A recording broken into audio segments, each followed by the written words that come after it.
శుభం వ్యాధు శ్రీ గురుభ్యో నమః. ధనురాశి వారికి మనకు కొత్త సంవత్సరం ఆరంభం నుండి అంటే 2024 జనవరి నుండి డిసెంబర్ వరకు ఏ విధంగా ఉంటుంది ఇన్ జనరల్గా, ఎందుకంటే గ్రహాలు మారుతూ ఉంటాయి, ట్రాన్సిట్లో చాలా జరుగుతూ ఉంటాయి. అయితే ఇన్ జనరల్గా ఎలాగుంది, స్టార్టింగ్ ఎలాగుంది, మధ్యస్థితిలో ఎలాగుంటుంది, ఎండింగ్లో ఎలాగుంటుంది, కామన్గా మనం తీసుకున్న ఆ విషయాన్ని ధనురాశిలో మనం చూసుకుంటే స్టార్టింగ్ అంటే న్యూ ఇయర్ ఫస్ట్ స్టార్టింగ్లో చూస్తే రాశిలో బుధుడు రవి కలిసి బుధాదిత్యం ఉంది. అది టెంపరీగా ఉంటాడు, మళ్ళీ రవి మారిపోతాడు అనుకోండి. స్టాండర్డ్గా ఈ సంవత్సరం అంతా ఎక్కడ ఉన్నవాడు అక్కడ ఉండేది ఏంటంటే శనీశ్వరుడు 3వ ఇంట్లో ఉంటాడు, అలాగే రాహు 4వ ఇంట్లో కనబడతాడు, అలాగే పంచమలో ఉన్న గురుడు మే 1 నుండి మనకు షష్ఠస్థానంలోకి వెళ్తాడు, అలాగే రాజ్యంలో కేతు కనిపిస్తాడు. సో ఇలా ఉంటున్నప్పుడు ఆర్థిక వ్యవహారం ఎలా ఉంటుంది, ఉద్యోగాలు ఎలా ఉంటాయి, వ్యాపారాలు ఎలా ఉంటాయి విషయాన్ని మనం విశేషం తెలుసుకోవడం ప్రయత్నం చేద్దాం. ఇప్పుడు ఈ యొక్క ధనురాశి వారంటే స్టార్టింగ్లోని కుజుడు రవి కలిసిన కాంబినేషన్లో కానీ ఏదైనా అనుకుంటే మాత్రం అది బర్న్ అయిపోతుంది స్టార్టింగ్లో. సో అటువంటి ఆలోచన ఏమీ పెట్టుకోకండి. ఎందుకంటే అక్కడ ఉన్నవాడు ఎవడంటే కుజుడు, అగ్నితత్వం గలవాడు, రవి కూడా ఉన్నాడు. ఈ వీళ్ళిద్దరూ ఏంటంటే ఆల్మోస్ట్ న్యూ ఇయర్ స్టార్టింగ్ నుండి అక్కడ రవి ఉంటాడు, స్టార్టింగ్ నుండి 14వ తారీఖు వరకు ఉంటాడు అనమాట. సో ఈ 14వ తారీఖులో ఎప్పుడైతే ఉంటాడో జనవరి 14 వరకు ఉంటాడో ఈ లోపల ఏంటంటే కుజరవులు ఇద్దరు కలిగి ఉండడం అనేది ఒక కాంబినేషన్లో చిన్న ఇబ్బందికరమైన పరిస్థితి. కాబట్టి ఆలోచన అంతా బర్న్ చేస్తుంది. కాబట్టి కొత్త ఆలోచనలు ఏమీ పెట్టుకోకండి. రవి కుజుడు ఉన్నంతకాలం మీరు పెట్టుకోకండి. అంటే ఫస్ట్ హాఫ్లో జనవరి మంత్ గురించి నేను మాట్లాడుతున్నాను. Okay, fine. అలాగే శనీశ్వరుడు 3వ ఇంట్లో ఉంటాడు, విక్రమంది మోర్ డైనమిక్, మోర్ సక్సెస్ ఉంటాడు. అది మే 1 తర్వాత కొన్ని డైనమిక్ యాక్టివిటీస్ చేసుకోవడానికి అవకాశం ఇస్తాడు. కానీ ఈ లోపల ఏంటంటే గురుబలం మీకు ఉంది కాబట్టి, పంచంలో ఉన్న గురుడు మీ యొక్క రాశిని చూస్తున్నాడు కాబట్టి సింగిల్గా ఈ టైంలోని ఒకవేళ ఇంప్లిమెంటేషన్ కాకపోయినా ఒక మాట అనుకోవడం కానీ, ఒక కమిట్మెంట్ తీసుకోవడం కానీ, ఫర్ ఎగ్జాంపుల్ ఒక మూవీ ఇండస్ట్రీ ఉంది, మూవీ ఇండస్ట్రీలోని హీరో గారికి ప్రొడ్యూసర్ గారు ఒక అమౌంట్ ఇచ్చి కమిట్మెంట్ తీసేసుకుంటారు, నెక్స్ట్ మీ మూవీ మేము చేస్తామని చెప్పి ఇంకెవరికి ఇవ్వడానికి వీలేదు. అది నెక్స్ట్ అనేది జనవరి అవ్వచ్చు, మార్చ్ అవ్వచ్చు, మే అవ్వచ్చు, జూన్ అవ్వచ్చు. బట్ కమిట్మెంట్ తీసుకున్నారు కదా, కమిట్మెంట్ ప్రకారం వాళ్ళు ముందుకు వెళ్ళిపోతారు. అలాగే కమిట్మెంట్స్ కావాల్సి తీసుకోవచ్చు, కానీ ఇంప్లిమెంటేషన్ అన్న చేసేటప్పుడు కొంచెం జాగ్రత్తగా ఆలోచించాలి మే 1 వరకు. ఎందుకంటే మే 1 వరకు థర్డ్ హౌస్లో మీకు కొన్ని ప్రమాదకరమైన పరిస్థితి కనబడుతుంది. డైనమిక్గా మీరు తీసుకున్న స్టెప్స్కి మార్చి 15వ తారీఖు నుండి మే 1 వరకు శని కుజుడు ఇద్దరు అక్కడ కలుస్తున్నారు కాబట్టి ఈ డైనమిజం వర్క్లో కొంత మిస్ఫైర్ అయ్యే అవకాశం ఉంటుంది.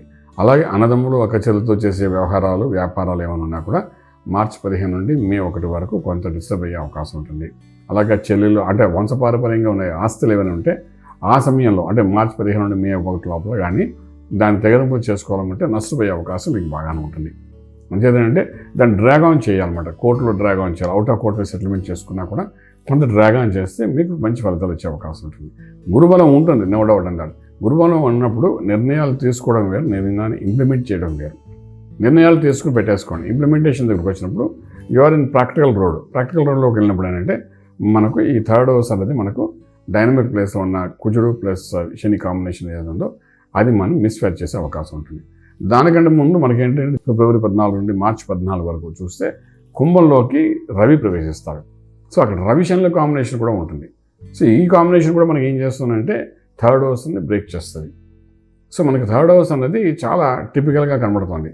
ఈ థర్డ్ హౌస్ అంటే డైనమిక్ స్టెప్స్ తీసుకోవడానికి అవకాశం ఉండే స్టెప్, ఎవరైతే ధైర్యం ఉండేలా అనుకుంటారో వాళ్ళని కొంతవరకు బలహీనపరిచే అవకాశం ఉంటుందన్నమాట. అలాగే థర్డ్ హౌస్ టెల్స్ అబౌట్ బాతృస్థానం అంటాం. బాతృస్థానం అంటే అన్నదమ్ముల చెట్ల యొక్క ప్రభావం ఎలా ఉంటుంది. సో వాళ్ళ ఇన్ఫ్లుయెన్స్ వల్ల మీరు ఇబ్బంది పడదు, మీకన్నా చిన్నవాడైనా మీ మీద అధిగమించవచ్చు.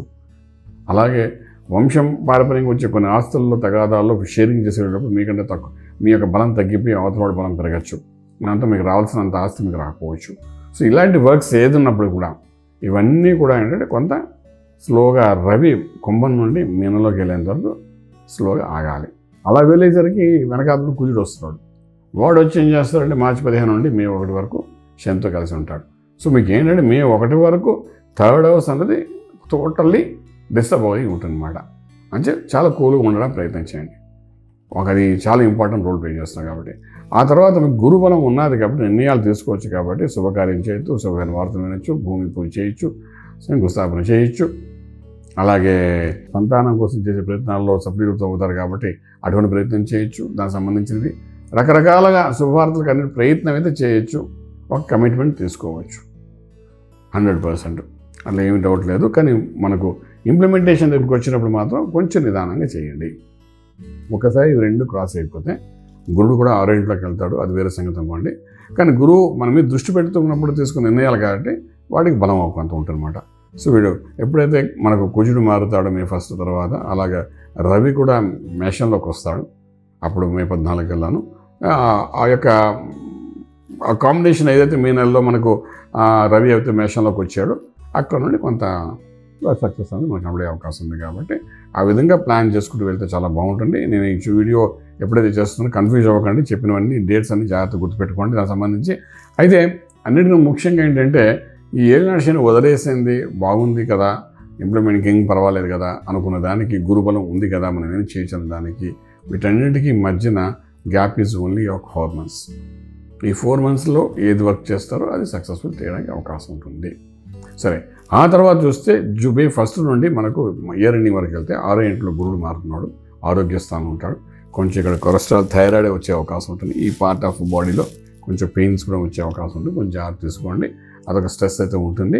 గురువు యొక్క అనుగ్రహం కొంత తగ్గింది కాబట్టి ఆ తర్వాత మీరు ఇప్పటి వరకు అనుకున్న ప్రతి కార్యానికి మోస్ట్ సక్సెస్ఫుల్గా ముందు తీసుకురావడానికి అవకాశం ఉంటుంది. శని చాలా బలంగా ఉన్నాడు కాబట్టి, అలాగే రాహు 4th హౌస్లో ఉన్నాడు కాబట్టి 4th house tells about the mother, అమ్మ గురించి చెప్తుంది, అలాగే ఆస్తి గురించి చెప్తుంది, అలాగే మీ యొక్క వాహనం నడపడం గురించి చెప్తుంది, అలాగే మీ యొక్క విద్య గురించి కూడా సెకండరీ ఎడ్యుకేషన్ గురించి చెప్తుంది, ఎడిషనల్ సైడ్ ఎడ్యుకేషన్ గురించి చెప్తుంది.